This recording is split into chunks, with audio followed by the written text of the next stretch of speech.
Hello दोस्तों, तो अब हम लोग सीखने जा रहे हैं स्प्लिटेड मिडल टर्म मेथड। इसको हम क्वाड्रेटिक इक्वेशन को फैक्टराइज करने में यूज करेंगे, जो क्लास 8, 9, 10 के लिए मोस्ट इंपोर्टेंट है, क्योंकि स्टेप बाय स्टेप मार्किंग होती है इसमें, तो ध्यान से समझेंगे। देखिए, तो हमारे पास एग्जांपल है 3x² माइनस 10x प्लस 8। इसको हम स्प्लिटिंग मिडल टर्म मेथड का यूज करके फैक्टराइज करेंगे। तो मैं इसमें स्टेप 1 बताता हूँ आपको, स्टेप 1 ध्यान से समझेंगे। देखिए, स्टेप 1 क्या है हमारे पास, coefficient of x² and constant term को मल्टीप्लाई करना। स्टेप 1 है हमारे पास, तो मैं यहां लिख देता हूं। देखिए, मल्टीप्लाई है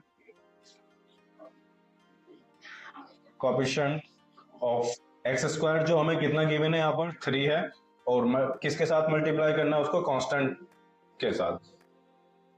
कांस्टेंट जो हमें कितना गिवन है, 8 गिवन है, इसको मल्टीप्लाई करना है, यहाँ रफ में करना है मल्टीप्लाई। 3 multiply 8 equal to 24। इस नंबर को ध्यान रखना, 24 को। ठीक है, अब हमें क्या चेक करना है, देखिए, अब हमें चेक करना है कांस्टेंट टर्म का साइन। तो चेक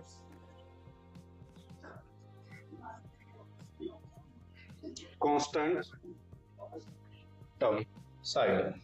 इस केस में ये दो हो सकते हैं, ये नेगेटिव भी हो सकता है और ये पॉजिटिव भी हो सकता है।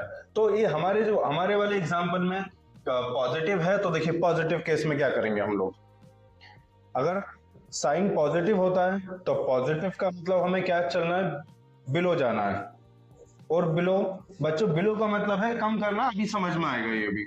बिलो किससे जाना है हमें, coefficient of x middle term से, इसीलिए इसको बोला गया है स्प्लिट। मिडल टर्म को स्प्लिट करना, ब्रेक करना।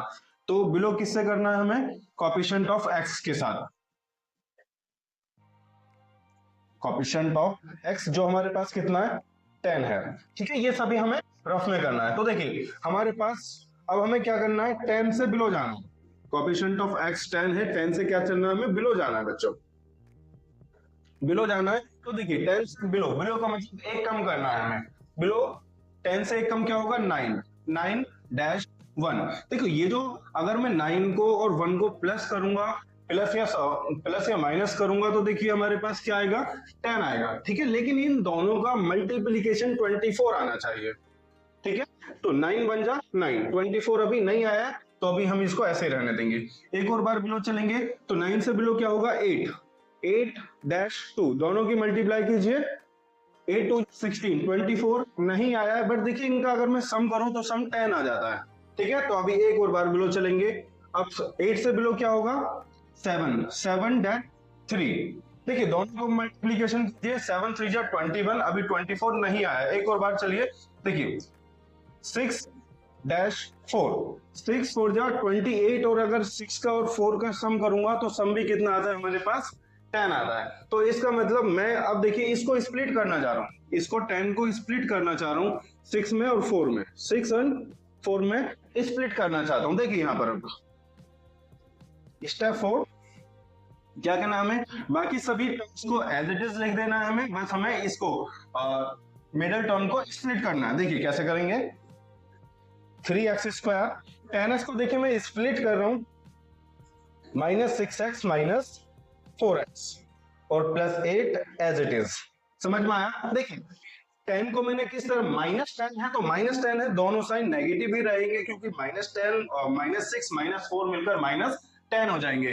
तो इसलिए -10 को मैंने ब्रेक कर दिया है -6 -4 में। अब हमें क्या करना है, पेयरिंग करनी है। देखिए इसके साथ पेयरिंग कर लीजिए, इसकी इस नंबर के साथ पेयरिंग कर लीजिए। देखिए अब यहां से मैं इस टर्म में देख पाता हूं, देखिए 3x कॉमन है दोनों में, क्योंकि 3 के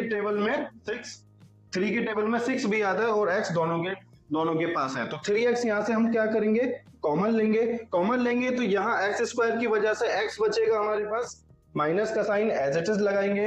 अब देखिए 3 2 जा 6, 2 आ जाएगा हमारे पास, क्योंकि x तो पहले ही हम लोग कॉमन ले चुके हैं। अब इस वाले टर्म में देखिए, इसमें देखिए 4 कॉमन आ रहा है, 4 से ये भी डिविजिबल है, तो यहाँ क्या करेंगे हम लोग, -4 कॉमन लेंगे। -4 कॉमन लेने पर क्या होगा, साइन चेंज होगा। ध्यान रखना, जब माइनस साइन के साथ किसी भी नंबर को कॉमन लेते हैं तो ब्रैकेट के साइन चेंज हो जाते हैं। तो देखिए -4 को कॉमन लिया है, तो अंदर क्या बचेगा, x। देखिए यहां मैंने -x नहीं लिया, क्योंकि -4 तो मैं कॉमन ले चुका हूं। अब ये जो प्लस साइन था ये भी माइनस में चेंज हो जाएगा। ठीक है, माइनस में क्यों होगा, क्योंकि ब्रैकेट से बाहर आप माइनस में कॉमन ले चुके हैं। तो देखिए बच्चे, तो 4 से इसको डिवाइड करेंगे 2। देखिए दो पेयर हमेशा सेम आएंगे, देखिए हमारे पास सेम पेयर आ चुके हैं, ये पेयर सेम आ चुके हैं। तो इस केस में हमें क्या करना है, देखिए इस केस में हमें सिर्फ इसमें से सिर्फ एक ब्रैकेट को लिखना है, तो एक ब्रैकेट लिख लेते हैं इसमें से x -2।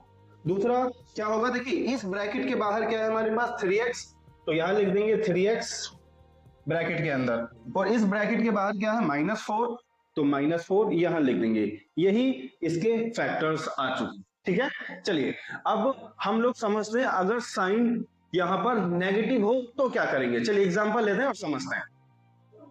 चलिए दोस्तों, स्प्लिटिंग मिडिल टर्म मेथड सीखते हैं। अगर हमारे पास कांस्टेंट टर्म साइन नेगेटिव हो तो उस केस में क्या करेंगे। देखिए यहां पर स्टेप 1, मल्टीप्लाई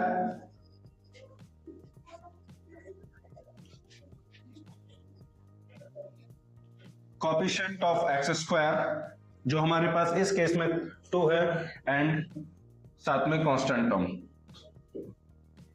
कांस्टेंट जो हमारे पास कितना है यहाँ 3 है। तो क्या करना, हमें इन दोनों को मल्टीप्लाई करके लिख देना है।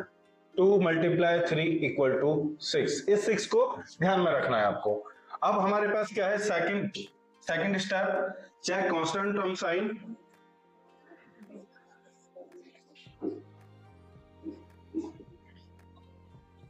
Constant term sign.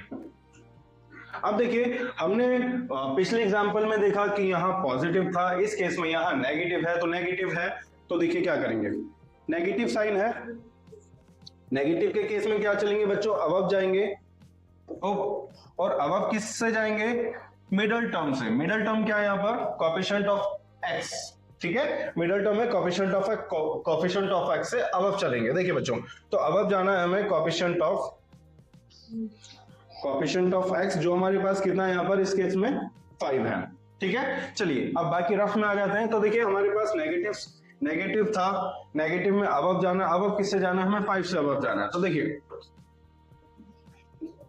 5 से अबव जाना है, ठीक है बच्चों। तो 5 से अबव क्या होगा, 6-1, दोनों को मल्टीप्लाई करो, कितना आना चाहिए, 6 आना चाहिए। यस, फर्स्ट में ही ब्रेक हो चुका है। देखिए 6 × 6, और अगर इसमें से 6 में से 1 को सब्ट्रैक्ट करें तो 5 आएगा, सब्ट्रैक्ट करें या एडिशन करें तो ये हमारे पास 5 आना चाहिए, और दोनों का प्रोडक्ट करें तो हमारे पास 6 आना चाहिए। तो देखिए फर्स्ट स्प्लिट में ही ये ब्रेक हो चुका है, ठीक है, 6 × 6।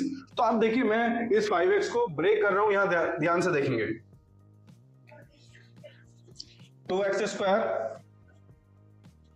5x - 3। अब इस 5x को मैं ब्रेक कर रहा हूं, देखिए ध्यान से, 2x² - 6x + 1x। 1 को दिखाते नहीं है, मैं आपको दिखा रहा हूं जानबूझकर कि ताकि आप समझ जाए। देखिए -6 और +1 मिलकर ही -5 बनेंगे, ठीक है। जब आप -6 में +1 ऐड करेंगे तब हमारे पास -5 बनेंगे, ठीक है, और ये -3 हमारे पास एज इट इज आ जाएगा। चलिए अब क्या करेंगे, यहां से पेयरिंग कर लेंगे, ठीक है। पेयरिंग करने में देखिए कॉमन, देखिए यहाँ पर कॉमन हमारे पास यहाँ क्या आता है, 2x कॉमन दिख रहा है हमें, तो 2x को कॉमन लिख लेंगे हम लोग। यहाँ क्या बचेगा हमारे पास, x² की वजह से x बचेगा, -2 × 3 = 6, यहाँ पर हमारे पास ये 3 आ जाएगा। अब इस केस में देखिए कुछ भी कॉमन दिख रहा है, कुछ भी कॉमन नहीं दिख रहा है, तो आपको पता है ना 1 सभी के साथ कॉमन होता है, तो यहाँ से +1 कॉमन लेंगे, +1 कॉमन लेंगे, और ये x - 3 एज इट इज आ जाएगा हमारे पास, जैसा है वैसा का वैसा ही। तो देखिए सेम ब्रैकेट्स आ चुके हैं हमारे पास, सेम ब्रैकेट्स ही हमारे पास ये आने चाहिए हमेशा। तो इसमें से एक ब्रैकेट को लिख लेंगे x - 3, देन दूसरा ब्रैकेट क्या होगा, इस ब्रैकेट के बराबर में देखिए 2x है, तो यहाँ पर हम 2x लिखेंगे, इस ब्रैकेट के बराबर में +1 है, तो यहाँ +1 लिखेंगे, और यही हमारे फैक्टर्स आ चुके हैं, ठीक है। चलिए वीडियो पसंद आई हो तो वीडियो को लाइक करें, कमेंट करें और चैनल को सब्सक्राइब कर लें। शुक्रिया।